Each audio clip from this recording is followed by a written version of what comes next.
एक राक्षस है जो राक्षस भगवान से बदला अपने भैया का ले रहा है। वैसे माफी चाहेंगे, भैया जैसा प्यार नहीं गर तकरार ना हो तो, भैया जैसा प्यार नहीं गर तकरार ना हो तो, मैया जैसी ममता नहीं गर रार ना हो तो, चोरी जैसा धंधा नहीं गर मार ना हो तो, और जुए जैसा खेल नहीं गर हार ना हो, खीर जैसा भोजन नहीं बीमार ना हो तो, और पत्नी जैसा प्यार नहीं गर बदनार ना हो। भाई भाई में बड़ा पवित्र प्यार होता था महाराज, भाई भाई में बड़ा पवित्र प्यार होता था। लेकिन परीक्षित जी आजकल वो प्रेम नहीं है। शेर की झपट देखी ना हो तो देख ले बिलाई को, शेर की झपट अगर देखी ना हो तो देख ले आज की बिलाई को, और दुश्मन अगर आपने देखा ना हो तो देख ले आज के सगे। सबसे बड़ा अगर कोई दुश्मन बना बैठा है तो भाई भाई का दुश्मन है। भाई भाई की बात नहीं मानना चाहता, भाई भाई की बात नहीं सुनना चाहता, भाई भाई के पास नहीं बैठना चाहता। परीक्षित जी थोड़ी सी जगह के पीछे, थोड़ी सी जमीन के पीछे भाई भाई को समाप्त कर देता है। अगर कोर्ट में मुकदमा चेक कराया जाए तो कम से कम 80% मुकदमा भाई भाई के ऊपर निकलेगी। अब विचार करो, एक भाई थोड़ी सी जमीन के पीछे, थोड़ी सी जायदाद के पीछे भाई भाई को समाप्त करने में लगा हुआ है। मैंने आपको बताया था मेरे प्यारे, आधी रोटी खा लेना, एक रोटी खा लेना, घी लगा के खा लेना, बिना चुपड़ी खा लेना, लेकिन अपने भैया के हिस्सा को कभी नहीं खाना।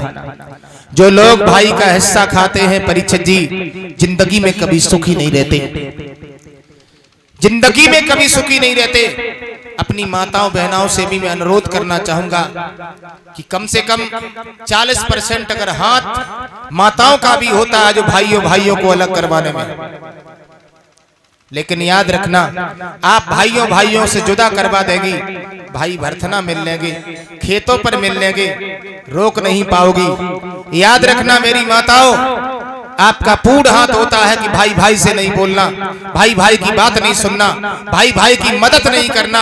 अरे रामचरितमानस का प्रसंग उठा करके देखो, राम को वनवास हुआ था लेकिन लक्ष्मण अपने भैया की सेवा करने के लिए अपनी पत्नी को त्याग करके वन में गए थे। और मिला ने भी कहा था कि भगवान आप अपने भैया की सेवा करो, मैं बिना पति के जीवन को काट लूंगी। तो याद रखना, एक मां अपने पति को भाई की सेवा में भेज सकती है।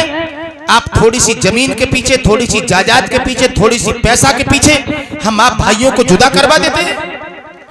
भाइयों से कभी अलग नहीं करवाना मेरी बहनाओं, क्योंकि भाई भाई होता है, भाई का दर्द भाई ही जानता है।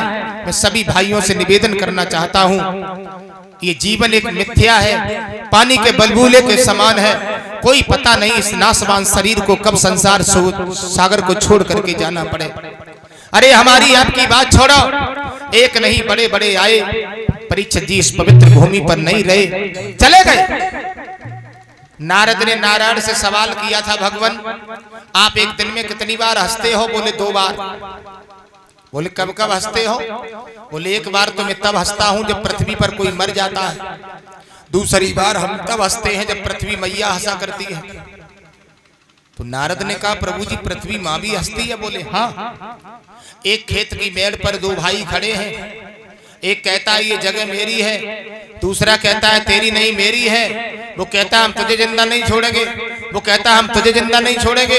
तब पृथ्वी माँ हंसती है, कहती है मूर्खो तुम मेरे पीछे लड़े लड़े मरे जा रहे हो, लेकिन मैं किसी की नहीं हूँ। ना जाने तुम जैसे कितने आए और कितने हम में चले गए। याद रखना कि चले गए नंबर अरे रुक ना पाए ठेकेदार, बड़ी बड़ी रियासत के जमींदार चले गए।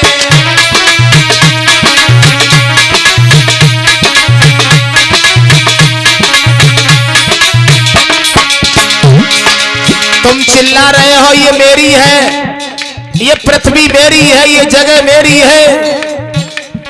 ओरे मूर्खो, मेरे पीछे लड़ लड़ करके परिवार समाप्त कर लेते हो। मैं किसी की नहीं हूं। जब तुम आए नहीं थे तब भी मैं यही थी, तुम हो तब भी मैं यही हूं, तुम चले जाओगे तब भी मैं यही रहूंगी। क्यों लड़ लड़ के मरे जा रहे हो? थोड़ी सी जमीन एक नहीं लाला चले गए हवलदार, रुक ना पाए ठेकेदार, बड़ी बड़ी रियासत के जमींदार चले गए।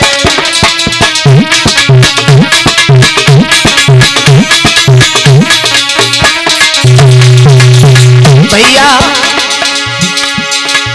राजा महाराजा सब बिना बैंड बाजा गए, उनके पीछे पीछे सारे कदरदार चले गए।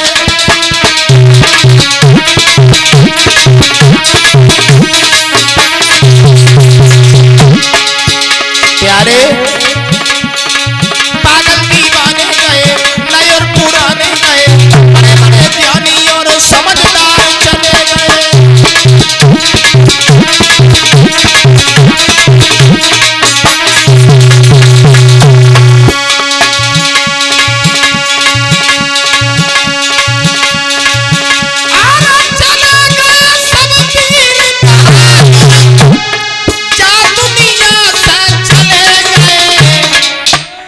जब से जे गए तब से न कौने चिट्ठी डारी, न कौने फोन करो, जे सब गए तो गए कहाँ हैं।